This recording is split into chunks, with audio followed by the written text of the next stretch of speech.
यशोमती मैया के नंद लाला। कौन है आप? मुझे आपसे भय लग रहा है। आप मेरे भैया नहीं हो सकते। सही कहा तूने। जो मेरे विनाश को जन्म दे उस कुल घातिनी से मेरा कोई संबंध नहीं। महाराज, रक्त के संबंध क्रोध की अग्नि में मत झुलसाइए। जिस बहन को आपने बचपन से आज तक इतना प्रेम दिया, क्या वो आपके विरुद्ध किसी षड्यंत्र में सहायक हो सकती है?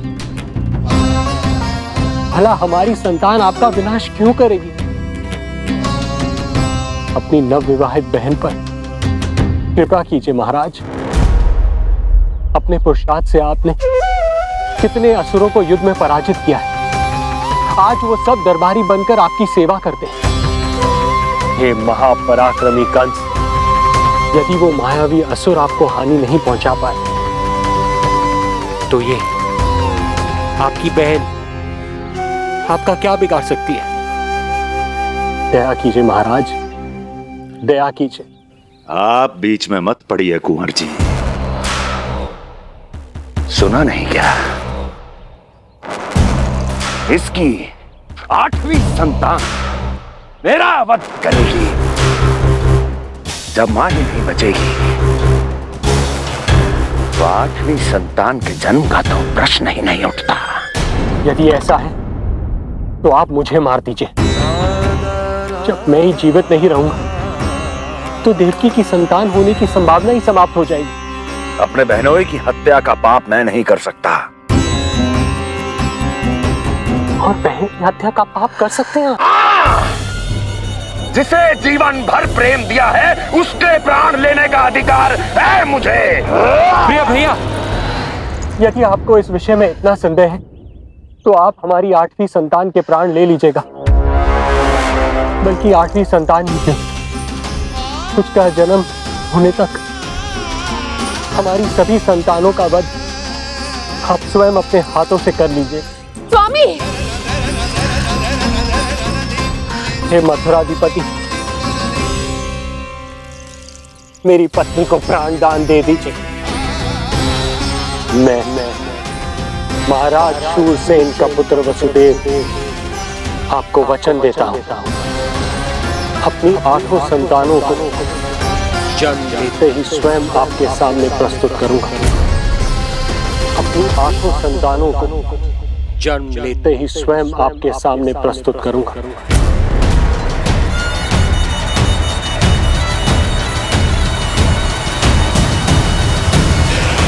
बधाई हो कुंवर जी। अपनी पत्नी के प्राण बचाने में आप सफल हुए, किंतु आपकी संतानें इतनी भाग्यशाली नहीं होंगी। वचन स्मरण रहे।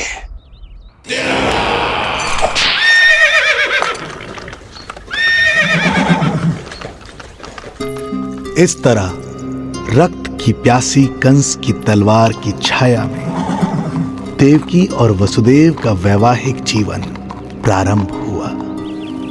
जब कंस की निर्ममता और वसुदेव के वचन का ये दुखद समाचार गोकुल पहुंचा तो हे नारायण, अर्थात राजा वसुदेव यदि कंस के सामने गिड़गिड़ाते नहीं तो रानी देवकी के प्राण चले जाते। हाँ नंदराज, और अब वो दोनों कंस के महल में हैं, किंतु वो महल भी उनके लिए किसी बंदी गृह से कम नहीं है।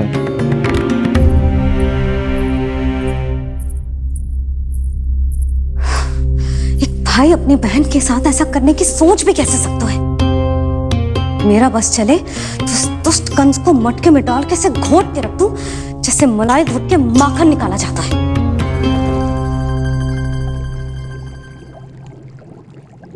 ना, माखन ना, जे कंस तो कीड़ा है।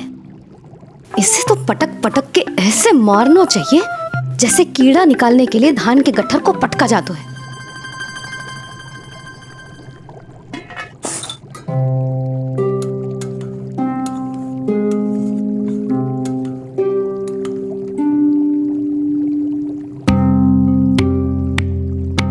किंतु जब रोहिणी जिज्जी को पता चलेगा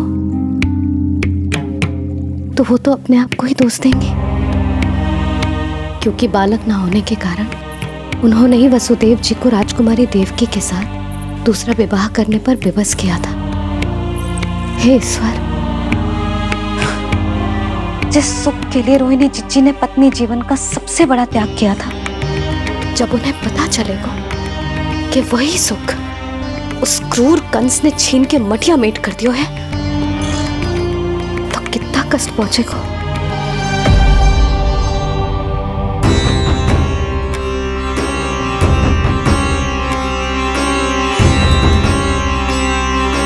रोहिणी जीजी,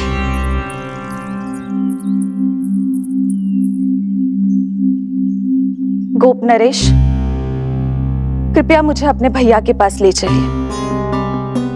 संकट के समय मुझे उनके साथ होना चाहिए। किंतु भाभी, पता चलो है वसुदेव भैया और देवकी भाभी कंस के महल में कड़े पहरे में रखे गए। पति पत्नी एक दूसरे का संबल होते हैं। कंस का पहरा कितना भी कष्टदायक क्यों ना हो, इस समय उन्हें और बहन देवकी को मेरी आवश्यकता है।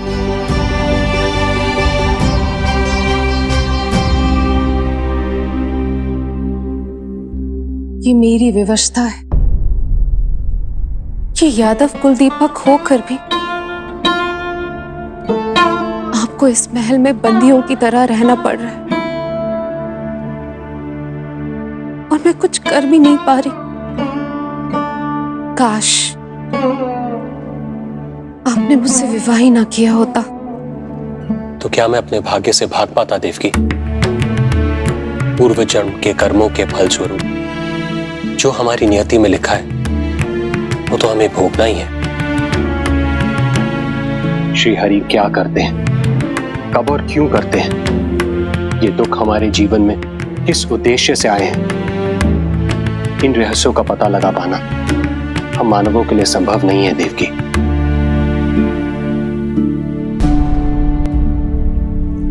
तो फिर चलिए यहां से भाग चलते हैं, कहीं ऐसे स्थान पर जहां भैया की छाया भी हम पर ना पड़ सके।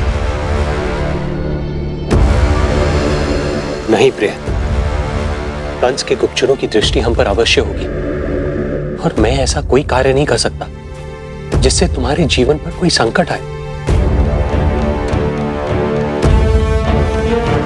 और मैंने उन्हें अपनी सभी संतानों को सौंपने का वचन भी दिया है। अपना वचन मेरे लिए प्राणों से भी अधिक महत्वपूर्ण है देवकी।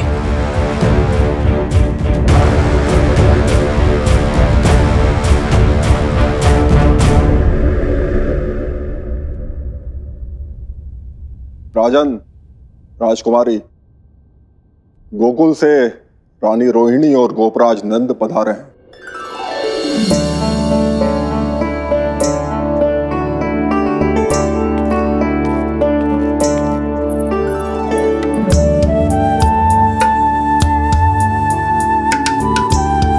स्वामी,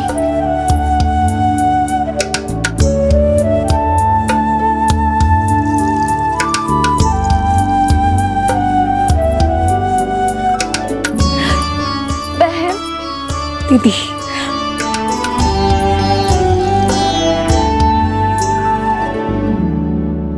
भाई नंद, जो आप हमारे लिए कर रहे हैं उसके लिए धन्यवाद शब्द बहुत छोटा है। मैं अपने भाग्य को स्वीकार कर चुका हूं। यदि यही श्री नारायण की इच्छा है तो यही सही।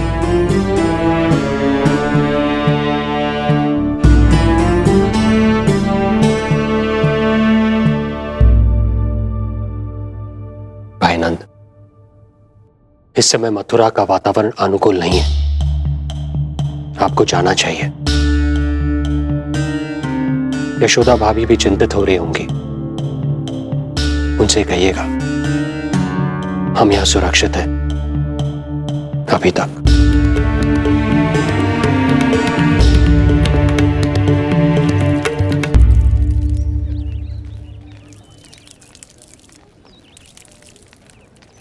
वसुदेव भैया का भाग्य पर भरोसा देख वे अपनी संतानों को कंस को अवश्य सौंपेंगे। हे ईश्वर, इतना कठोर वचन, जब इसे निभाने का कठिन समय आएगा तो कैसा अनुभव करेंगे वे? उनका हृदय तो चकनाचूर हो जाएगा।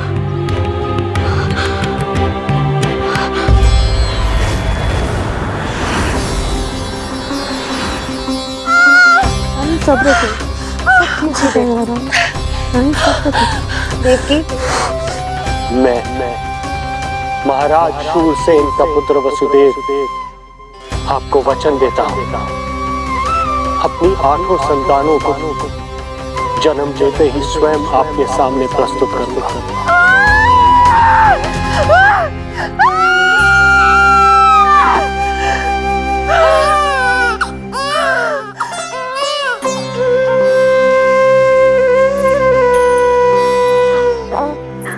बधाई हो स्वामी, आपको पुत्र रत्न प्राप्त हुआ है।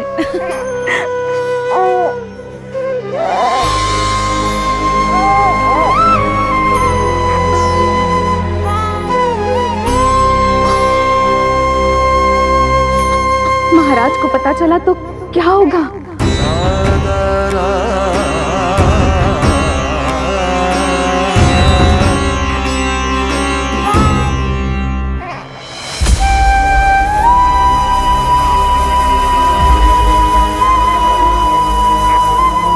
अपने पुत्र को इन हाथों में थामना। कितने वर्षों से इस पल की प्रतीक्षा कर रहा था मैं, और आज जब यह पल आया है, मेरी आंखों में दुख के आंसू हैं।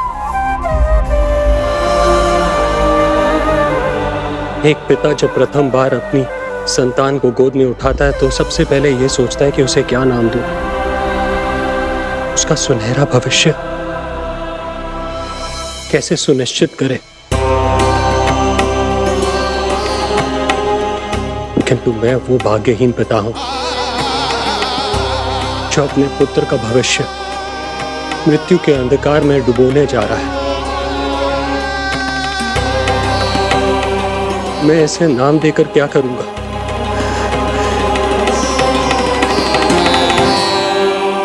क्या आपके वचन का महत्व आपके पुत्र के प्राणों से अधिक है स्वामी?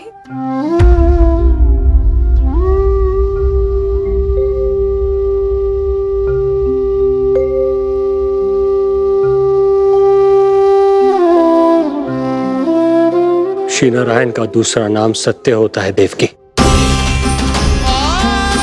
तुम ही कहो, मैं श्री नारायण से विमुख कैसे हो जाऊं? मुझे अपना वचन निभाना ही होगा। हृदय के टुकड़े टुकड़े क्यों ना हो जाए, मुझे इसे कंस तक ले जाना ही होगा।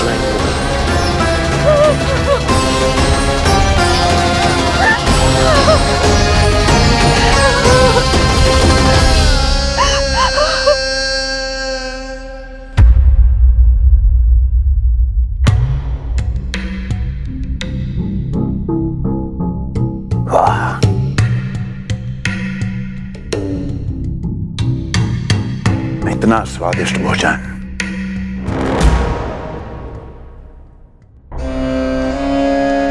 किसी विशेष इच्छा की पूर्ति के लिए मुझे सम्मोहित तो नहीं करना चाहती? मुझे पति के रूप में प्राप्त कर तो चुकी हो, अब प्राप्त करने को क्या क्या बचा है प्राप्ति? मैं प्राप्ति नहीं, अस्थि हूं स्वामी। प्राप्ति तो छुई मुई बनकर वहां खड़ी है। आप सदैव अपने विषय में ही सोचते हैं, कभी मेरे ओर भी निहारा कीजिए, तभी तो मेरा नाम सही से स्मरण होगा आपको। मैं अपने विषय में ही सोचता हूं, तभी तो 10 दिशाओं में मेरे नाम का डंका बजता है, मेरे साम्राज्य का विस्तार होता है, तभी तो मेरा अस्तित्व है। अस्थि स्मरण रहे, तुम हो क्योंकि मैं हूं।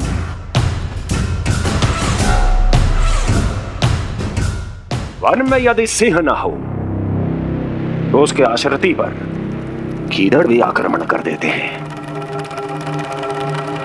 सिंह कभी अपने शत्रु को एक क्षण भी जीवित नहीं छोड़ता महाराज। आपने तो छोड़ दिया देवकी को।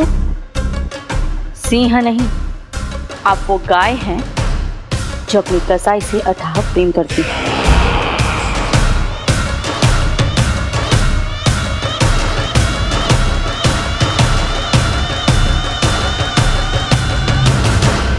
सभी संतानों को जन्म लेते ही मेरे पास लेकर आएगा,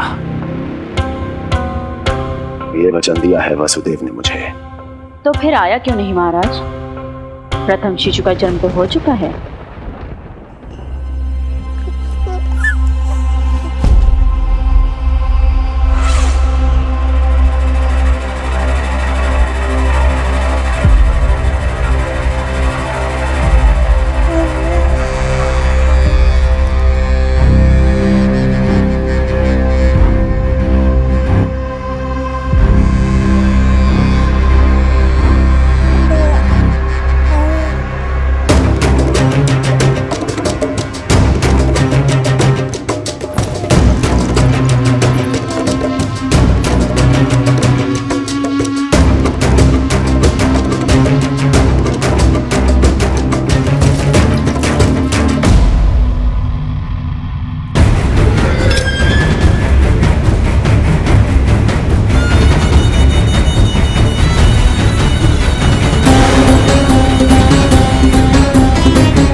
कुल के यादव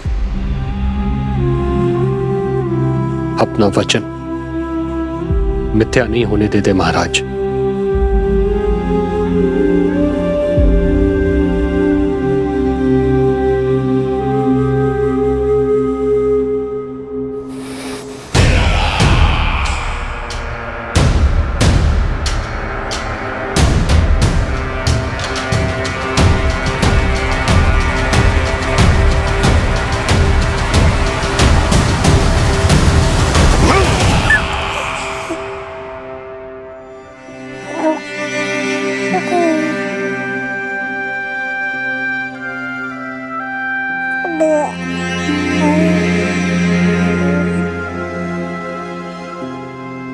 ये देवकी का पुत्र है, मेरी बहन जो मुझे प्रिय हुआ करती थी, उसका प्रथम पुत्र है ये, मेरा प्रथम भांजा।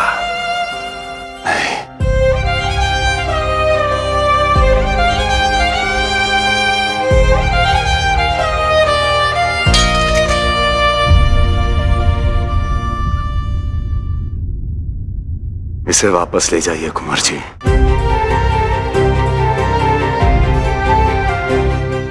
देवकी की प्रथम संतान से मुझे कोई संकट नहीं।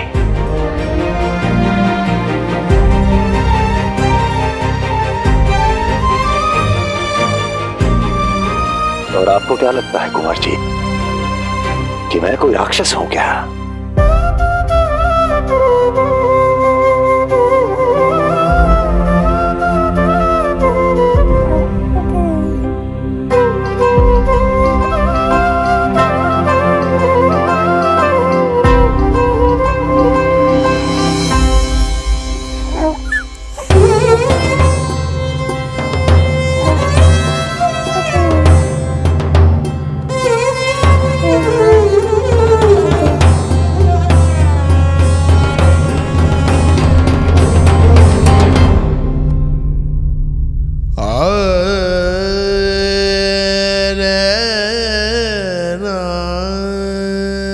तो उसे अपनी गोद पे भी नहीं उठा पाई थी दीदी। उसका वो सुकुमार मुख मेरी स्मृति से जा ही नहीं रहा। वो मधुर रुदन अभी तक मेरे कानों में गूंज रहा है। मैं तुम्हारी पीड़ा का अनुमान लगा सकती हूँ देवकी। मैंने उसे जन्म नहीं दिया था, फिर भी मेरे कान अभी तक उसके रुदन की ध्वनि सुन रहे हैं। क्योंकि ये अपनी माओ को पुकार रहा है। तुम्हारे भैया ने हमारे पुत्र को प्राणदान दे दिया देवकी।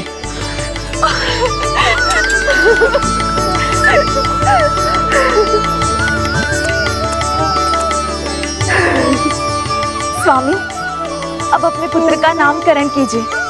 इसे ऐसा नाम दीजिए कि इसका भविष्य यश और कीर्ति से परिपूर्ण हो। कीर्तिमान कीर्तिमान होगा इसका नाम।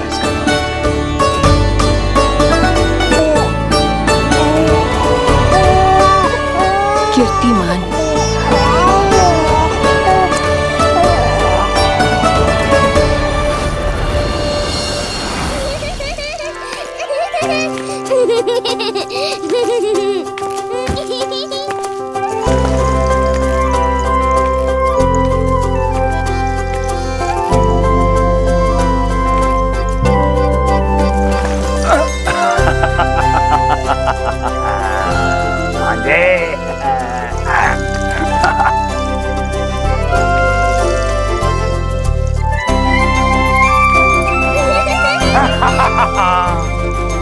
भांजे भांजे, मामा से बचना असंभव है। मामा जी, आपकी भुजाओं में कितना बल है, मुझे पीड़ा हो रही है। मेरा दूसरा हाथ पकड़ लीजिए। तुझे पीड़ा हो रही है? ये ले।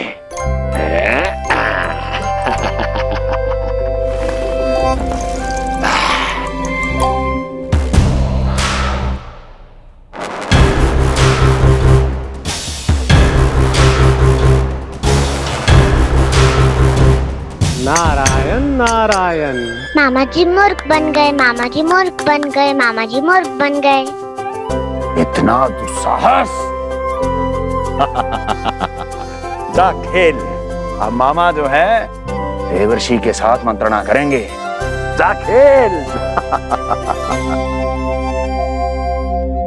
क्योंकि अत्यंत महत्वपूर्ण ना हो तो देवर्षि हमारे द्वार पर आने का कष्ट नहीं उठाएंगे। कहिए देवर्षि, कैसे आना हुआ? मैं तो बस आपको ये अद्भुत कमल पुष्प भेंट करने आया था महाराज। इसे देखते ही मुझे आपका स्मरण हुआ था। मानो ये मुझे पुकार कर कह रहा हो, मुझे महाराज कंस के पास ले चलिए। इसमें तो कुछ भी विशेष नहीं है देवर्षि। इसमें 8 पंखुड़ियां हैं महाराज, और 8वीं पंखुड़ी सबसे विशेष है। यदि विश्वास न हो तो आप स्वयं गिनकर देख लीजिए। आप मेरा उपहास कर रहे हैं देवर्षि। आप गिनिए तो सही महाराज। 1 2 3 4 5 6 7 8। क्या आप निश्चित रूप से कह सकते हैं कि यही 8वीं पंखुड़ी है? विचार कीजिए महाराज। क्या आप बिना किसी शंका के कह सकते हैं कि कौन सी पंखुड़ी पहली है और कौन सी 8वीं? क्या आप पूर्ण विश्वास के साथ कह सकते हैं कि कौन प्रथम है और कौन अंतिम? फिर चाहे वो पंखुड़ी हो या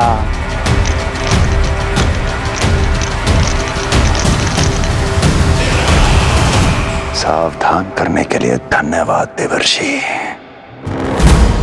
कंस के साथ धोखा करने वाले को अति भीषण दंड मिलेगा। भविष्य में ऐसी कल्पना मात्र से ही मेरे शत्रु भय से कांप उठेंगे। मथुरा नरेश, मैं तो मात्र पंखुड़ियों की बात कर रहा था। यदि आपने कुछ और समझ लिया है तो उसका उत्तरदायित्व मेरा नहीं है। नारायण नारायण।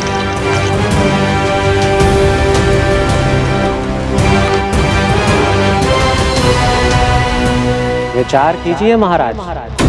क्या आप बिना किसी शंका के कह सकते हैं कि कौन सी पंखुड़ी पहली है और कौन सी आठवीं? क्या आप पूर्ण विश्वास के साथ कह सकते हैं कि कौन प्रथम है और कौन अंतिम? फिर चाहे वो पंखुड़ी हो या... मामा जी मूर्ख बन गए, मामा जी मूर्ख बन गए, मामा जी मूर्ख बन गए, मामा जी मूर्ख बन गए।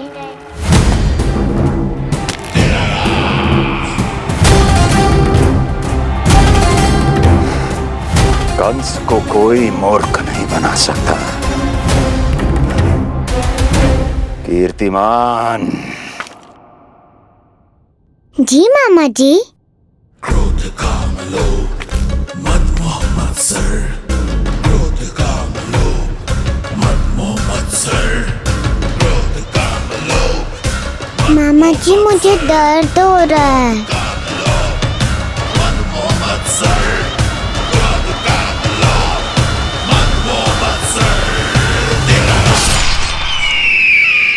स्वामी, ये कीर्तिमान के लिए कैसा लग रहा है? ये लीजिए स्वामी।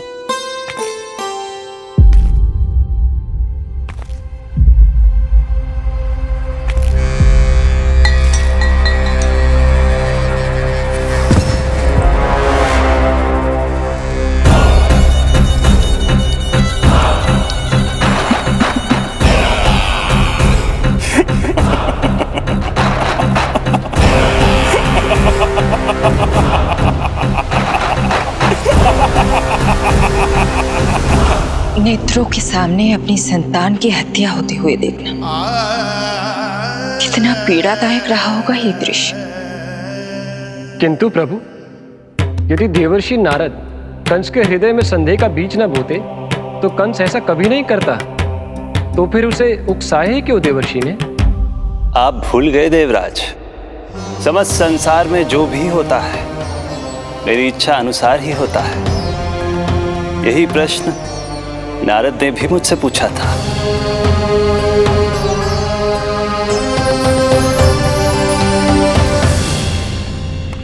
नारायण नारायण।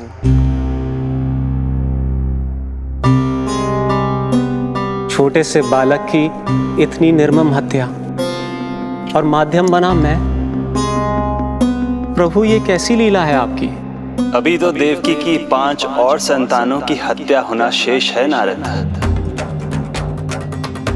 अब से कंस शिशुओं के जन्म लेते ही उनकी हत्या कर देगा। यदि जन्म के तुरंत बाद ही मृत्यु होनी है तो जन्म का लाभ ही क्या है प्रभु? यही विधि का विधान है नारद। कीर्तिमान और शेष 5 बच्चे श्रापग्रस्त हैं। जन्म के कर्मों के अनुसार अल्पायु होना उनकी नियति है। उनकी मृत्यु के बाद ही शेषनाग के अंश के रूप में बलराम और मेरे अंश के रूप में श्री कृष्ण का अवतार संभव होगा। नारायण नारायण।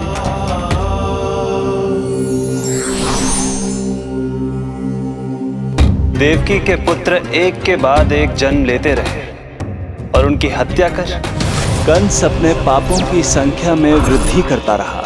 नहीं! मत मारो! मेरा पुत्र! मेरा पुत्र!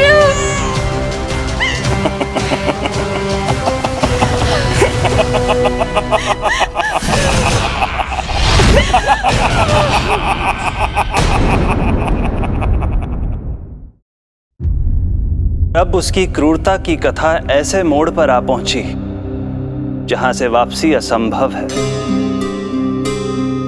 क्योंकि अभी अभी उसने देवकी के छठे पुत्र का वध कर दिया है। हे प्रभु, कितना दुर्दांत है ये कंस। किंतु एक ही जन्म में एक साथ 2 माताओं का पुत्र बनने में उसने आपकी सहायता कैसे की प्रभु? उसके भय ने उससे ये कार्य सहज ही करवा दिया देवराज। जन्म लेते ही माता देवकी के सभी पुत्रों की हत्या कर उसने मुझे विवश कर दिया है। अब जीवित रहने के लिए मेरे अवतार को माता देवकी की कोख से जन्म लेने के तुरंत बाद मैया यशोदा के पास गोकुल जाना ही होगा। और इस प्रकार कंस के कारण एक ही जन्म में दो माताओं का पुत्र बनने का आपका वचन सत्य सिद्ध होगा। आपकी लीला अपरंपार है प्रभु। आप सब अब निश्चिंत होकर जाइए। मेरे अवतार के जन्म होने की घड़ी अब निकट ही है। हम धन्य हुए प्रभु।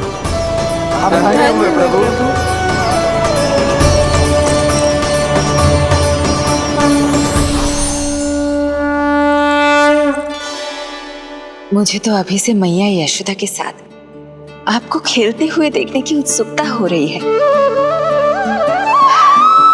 उनकी प्रवृत्ति कितनी निराली है। क्रोध ना करूं तो क्या करूं? देखिए इसकी सतानी, फिर चला गया सुलक्षणा के बगीचे में फूल खाने। और आपको तो पता है ना सुलक्षणा का, इतनी सी त्रुटि हो जाए पूरे गांव में बखान करने में कोई कमी ना रखती। और जे की अरे जब ग्वालिनों को पता चलेगा तो क्या कहेंगी? यही ना कि जसोदा अपने बच्चे को खाना ना देती, भूखा रखे है। सुनो जी, मैं तो कहती हूँ अब ब्याह करा देते इसका। अब वो ही ध्यान रखेगी इसका। केवल पत्नी सुधार सकती है तुझे। तुम इसके बारे में बात कर रही हो कि मेरे बारे में? नहीं, वैसे सारे गोकुल वाले यही कहते हैं कि हमारे घर पर तुम्हारा ही राज चलता है।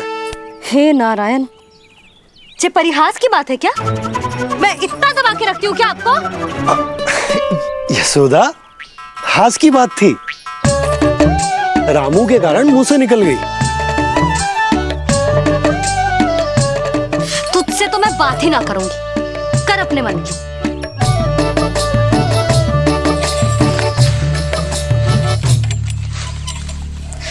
पता है तुझे कितना क्रोध आता है जब तू ऐसे बिना बताए घर से चला जाता है। प्रेम है जे मेरा, चिंता है मेरी। तुझे कुछ हो जाए तो अपना लल्ला माना है तुझे।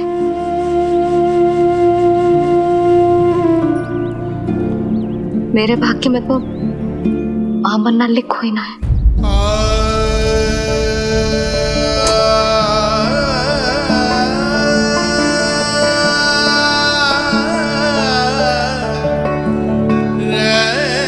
यशोदा,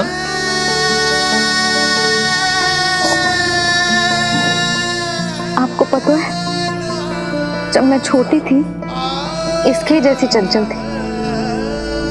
गांव वाले कहते थे एक बार बड़ी हो जाएगी अपने आप ठहराव आ जाएगा। ना आयो।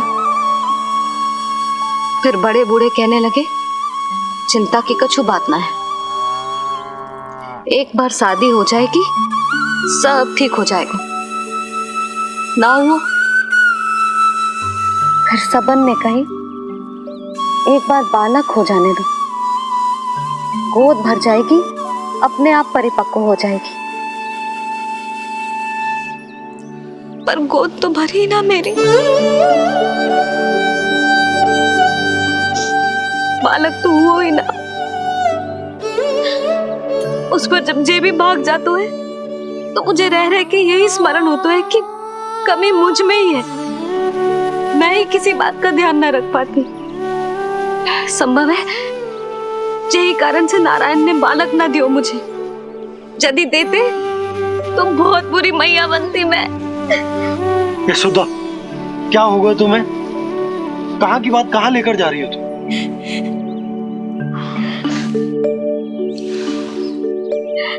बालक अवश्य होगा हमें, और बहुत अच्छी मैया बनोगी तुम। बस नारायण सही समय की प्रतीक्षा कर रहे हैं। मेरी तो ना सुन रहे बे। आप ही कह दियो उनसे, अब और प्रतीक्षा ना होगी मुझसे।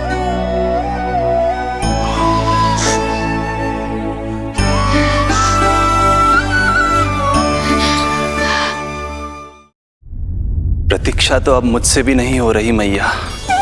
तो फिर मैया की इच्छा पूरी कीजिए प्रभु। जिस क्षण की प्रतीक्षा मुझे इतने वर्षों से थी, बस अब वो निकट है।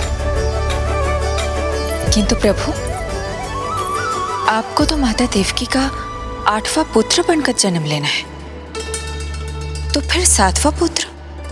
धीरज रखिए, धीरज। आपको तो ज्ञात ही है, मेरे यहां देर है, अंधेर नहीं। मैं यहाँ तुम दोनों पर आश्रित हूँ यशोदा। भोजन, सुरक्षा, परिवार का अपनापन सब कुछ दिया है तुमने मुझे, किंतु मेरा दुख मुझे एक क्षण भी चैन लेने नहीं देता। मेरे स्वामी और बहन देवकी कितने ही वर्षों से कंस की काल कोठरी में बंदी है। दिन रात नियति के श्राप को सहन करने के अतिरिक्त और कोई उपाय नहीं है उनके पास। ऐसे में मैं सुख की सांस कैसे लूं? कीर्तिमान की हत्या के बाद मेरी सुरक्षा के लिए मेरे स्वामी ने मुझे यहाँ भिजवा दिया, चुपचाप। किंतु मेरा हृदय तो वही छूट गया यशोदा। इससे तो अच्छा होता कि मैं भी उसी कारागार में होती, मेरे स्वामी और बहन देवकी का दुख तो साझा कर पाती। अपनी 6 संतानों को कंस के हाथों मृत्यु के गोद में जाते देखा है उन्होंने। अब तो मुझे उस क्षण की कल्पना से भी डर लगने लगा है, जब देवकी अपने 7वें पुत्र को अपने गर्भ में धारण करेगी। भय से भविष्य नहीं टलता, होनी होकर ही रहती है। समय बीता और देवकी के गर्भ में 7वें पुत्र का आगमन हुआ। क्या इसका भी भविष्य वही होगा जिसके भाइयों का हुआ था? इस बंदी गृह की दीवारें, प्रत्येक ईंट, प्रत्येक पत्थर, यहां तक कि यहां की वायु भी उस कंस की बंदी है। अब तक तो उसे सूचना भी मिल चुकी होगी। वो निर्दयी, क्रूर प्रतीक्षा कर रहा होगा कि कब तुम्हें प्रसव हो और कब उसकी तलवार हमारे नन्हे शिशु, हमारी 7वीं संतान का रक्त पिए।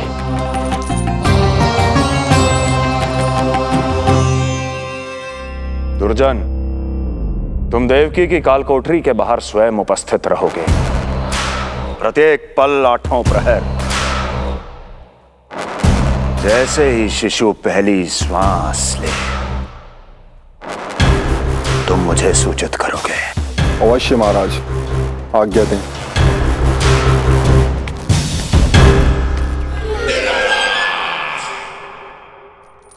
कुछ कीजिए स्वामी, कुछ कीजिए। मैं नहीं चाहती कि ये अपनी प्रथम श्वास इस बंदी गृह में ले। देवकी, विवशता से मेरा कलेजा भी फटा जा रहा है, किंतु इस काल कोठरी में बंद मैं कर ही क्या सकता हूं? किंतु इस सृष्टि के पालनहार, जगत की नियंता श्री हरि तो कर सकते हैं, तो फिर क्यों नहीं करते वो कुछ ऐसा कि कम से कम मेरी इस संतान का अंत उतना दुखद ना हो जैसा अन्य संतानों का हुआ था। क्यों नहीं करते वो कुछ? अरे क्यों नहीं करते? बताइए ना स्वामी, क्यों नहीं करते वो? क्यों नहीं करते? जो देवी भविष्य में मेरी मां बनने वाली है, उनकी करुणा भरी पुकार को मैं व्यर्थ कैसे जाने दे सकता हूं? कंस के राक्षस तत्व के अंत के लिए ऐसी माया की आवश्यकता है जो मेरी लीलाओं को क्रियान्वित भी कर दे और उसे भनक भी ना पड़े। ऐसी क्षमता और माया किसके पास है प्रभु?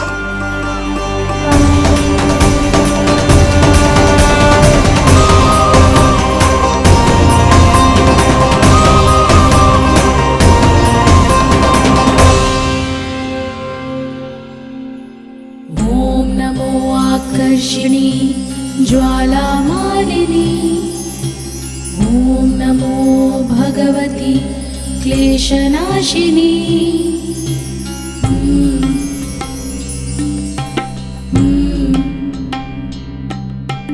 ओम नमो योगमाये सर्वमोहिनी।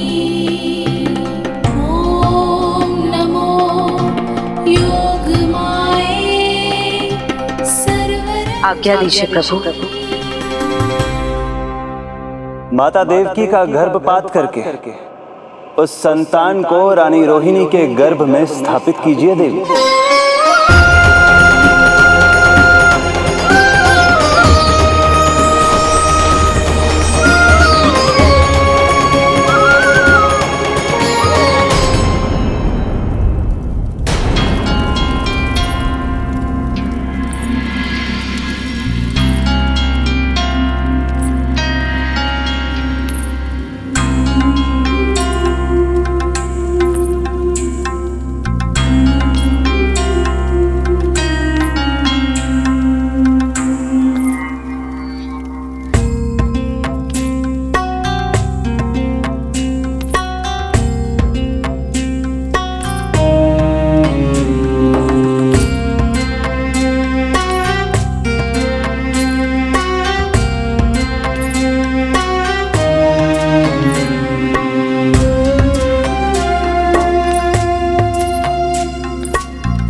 लो जिज्जी, संभालो अपने लल्ला को।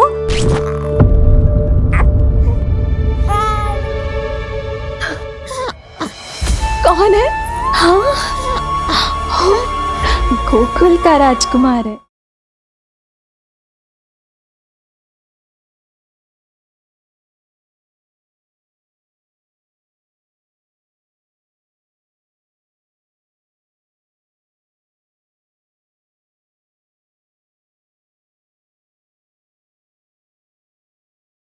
यशोमती मैया के नंद लाला।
योग माया ने अपना कार्य पूर्ण किया।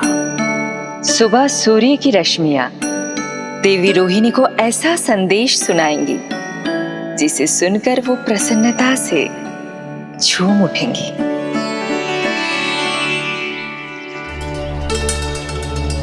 यादव कुल के नए राजकुमार के आगमन पर बहुत बहुत शुभकामनाएं रानी।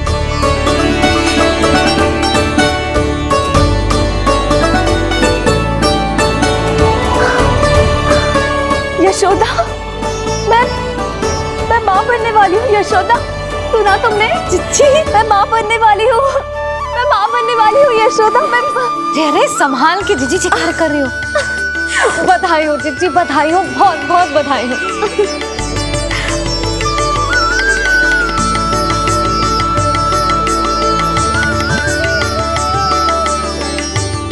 विधि का विधान भी विचित्र होता है। रोहिणी, जिनका ये पुत्र नहीं है, वो प्रसन्न है, किंतु देवकी, जिनका ये पुत्र है, वो व्याकुल है।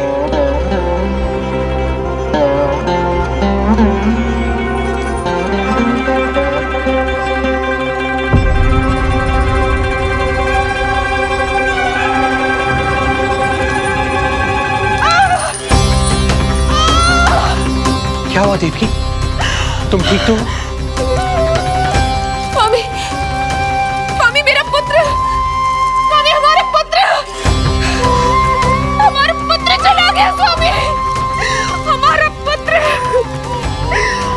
पुत्र चला गया। धीरज धरो देवकी, संभव है यही श्री हरि की इच्छा हो। किंतु मैंने उनसे ये तो नहीं मांगा था ना स्वामी। मैंने कहा था हमारा पुत्र यहाँ श्वास न ले। इसका ये अर्थ नहीं था। क्यों किया नारायण ने ऐसा? क्यों किया?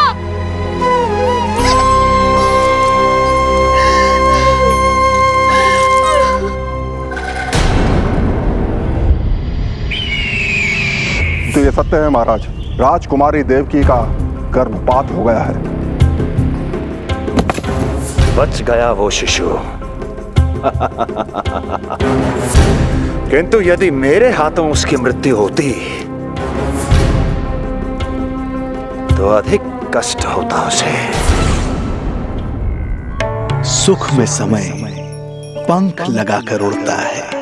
शीघ्र ही रोहिणी के प्रसव का दिन आ पहुंचा और उसने एक स्वस्थ और सुंदर बालक को जन्म दिया।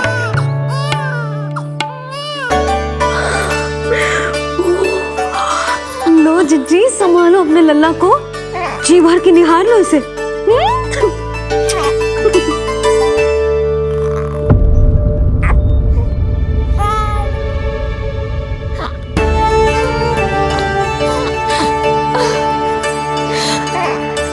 मेरा पुत्र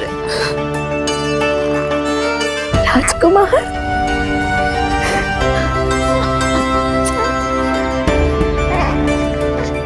अच्छा जीजी, मैं तनिक इनको भी सूचना देकर आती हूँ। वसुदेव भैया तक भी तो जी शुभ समाचार पहुंचानो है। राजकुमार कौन है? हाँ, गोकुल का राजकुमार है। हाँ, गोकुल का राजकुमार है मेरा बच्चा। बल तो इतना है कि पूछो ही मत। एक बार उंगली पकड़ लेना तो उसके बाद छुड़ाना अत्यंत कठिन हो जाता है। और दृष्टि ऐसी कि एक बार में मन मोह ले। भगवान श्री राम की भांति सबको प्रसन्न रखता है। बस तो फिर उसका नाम बल राम रखना। तो फिर उसका नाम बल राम रखना। देवकी, बधाई हो, तुम छोटी मां बन गई। भैया, आप दोनों कछु चिंता न करियो। बलराम का लालन पालन मेरा उत्तरदायित्व है। उसे कछु कमी ना होने दूंगा मैं।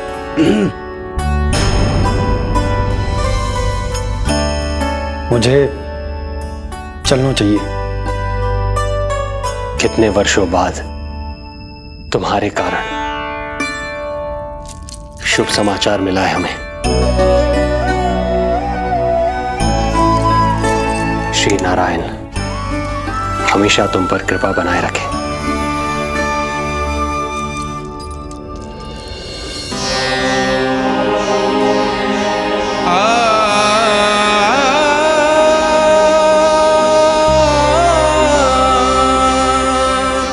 आपको बहुत बहुत बधाई हो स्वामी।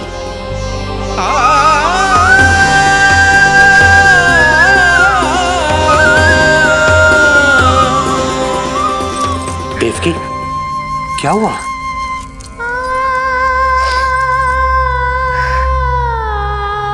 कुछ नहीं। रोहिणी दीदी ने आपको वो सुख दे दिया जो मैं कभी ना दे सकी। उन्होंने आपको संतान दे दी, किंतु मैं देवकी,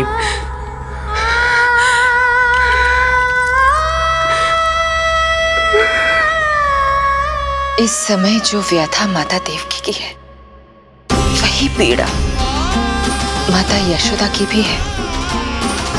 माता देवकी की ममता अपनी सभी संतानों को खोने की वेदना से त्रस्त है, तो माता यशोदा की ममता संतान ना होने के संताप में झुलस रही है। सत्य कहा देवी, मुझे आभास हो रहा है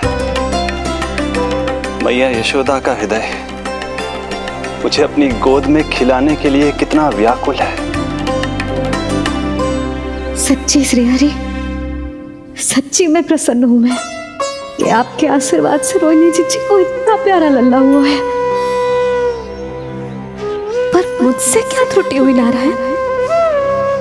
मुझे क्यों न दियो आपने लल्ला? मुझसे क्या त्रुटि हुई नारायण? मुझे क्यों न दियो आपने लल्ला?